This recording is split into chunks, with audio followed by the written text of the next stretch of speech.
Bonjour, et je dirais bien rebonjour sur la chaîne et notre première vidéo consacrée au parfum. Et cette vidéo qui vous explique un tout petit peu la différence entre les différents types de parfums, notamment en parlant de leur concentration. Vous avez certainement entendu parler d'eau de parfum, eau de cologne, eau de toilette. Qu'est-ce que cela veut dire? Pour mieux choisir votre parfum, quand vous allez au magasin et que vous sentez des parfums, regardez bien ce qui est écrit sur la bouteille. Est-ce que c'est une eau de cologne ou bien est-ce que c'est une eau de parfum? C'est très important, et l'eau de cologne et les autres types de parfums sont totalement différents. Donc, il est très important de connaître la différence entre tous ces parfums-là. Premièrement, pour déterminer la dénomination d'un parfum en eau ou bien en eau de parfum ou eau de toilette, il faut connaître sa concentration. Qu'est-ce que cela veut dire? Ça veut dire tout simplement que tous les parfums ont une concentration bien particulière en substances parfumées par rapport à l'alcool. Le reste, c'est de l'alcool. C'est quoi le parfum? C'est surtout un mélange d'alcool et de substances parfumées. Cette substance parfumée est très concentrée. Et plus on rajoute de l'alcool, plus ça se dilue et moins c'est puissant. C'est pour ça que vous avez... D'abord, commençons par les concentrations les plus basses. La concentration la plus basse est une concentration en fragrance ou bien en parfum de 1 à 3%. C'est vraiment très peu. Vous avez 97% d'alcool.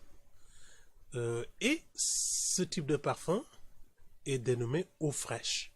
Donc attention, quand vous achetez certains parfums, prenons l'exemple par exemple de ces Versace.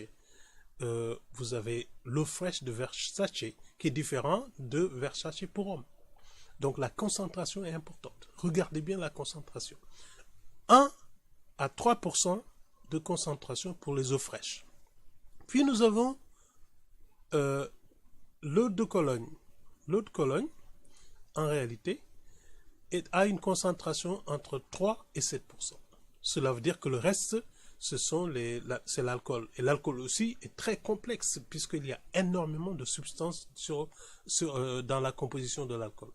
Donc 3 à 7% pour l'eau de Cologne. Et nous passons à la fameuse eau de toilette que vous connaissez beaucoup mieux. Donc l'eau de toilette aussi va de 7 à 15% de concentration en parfum pur. Après, les eaux de toilette en général sont un peu plus chères que les colognes, et les colognes sont un peu plus chères que les eaux fraîches. Mais ceci n'est pas mathématique. Surtout, tout dépend de ce que vous achetez et surtout du parfumeur lui-même. Puis on passe à l'eau de parfum. L'eau de parfum est très prisée par les connaisseurs, puisqu'il y a une concentration en parfum d'entre 15 et 20% de parfum, avec bien entendu 75 à 80% d'alcool.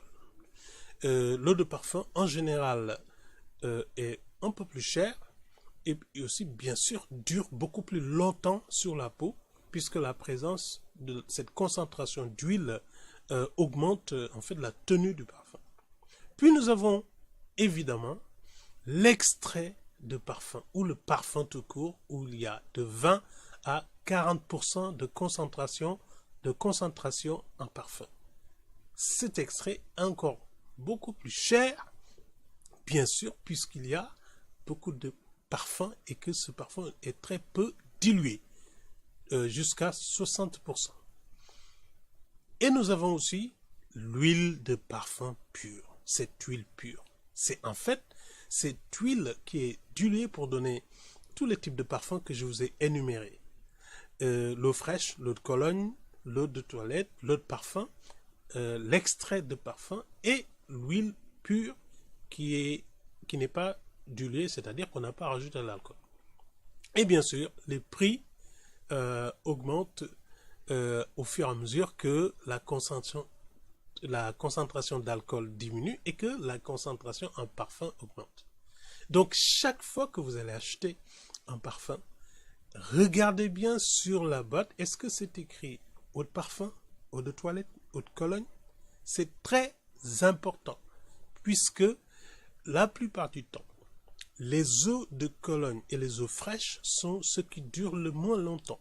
Bien sûr, souvent parce qu'ils sont très frais, la plupart du temps destinés à un temps beaucoup plus chaud, et qu'on peut encore en mettre beaucoup.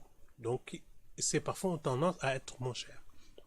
Et plus on augmente la concentration jusqu'à l'extrait de parfum, plus le parfum est lourd et plus il est adapté pour les temps un peu plus froids. Bien sûr, tout ceci entre guillemets, puisque le parfum en général, on le met quand on veut.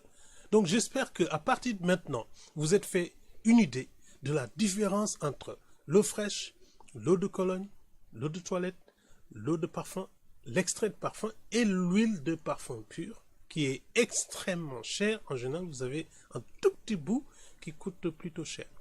Donc, j'espère que cette vidéo vous a apporté un peu plus de connaissances de ces différents types de parfums. Et si vous avez des commentaires à faire sur ce qu'on vient de voir, laissez-moi un commentaire ci-dessous et je me ferai le plaisir de vous répondre. Et n'oubliez pas de vous abonner si vous êtes nouveau à cette chaîne et d'activer les notifications puisque les vidéos vont arriver à un rythme effréné, je vous l'assure. Merci et à bientôt.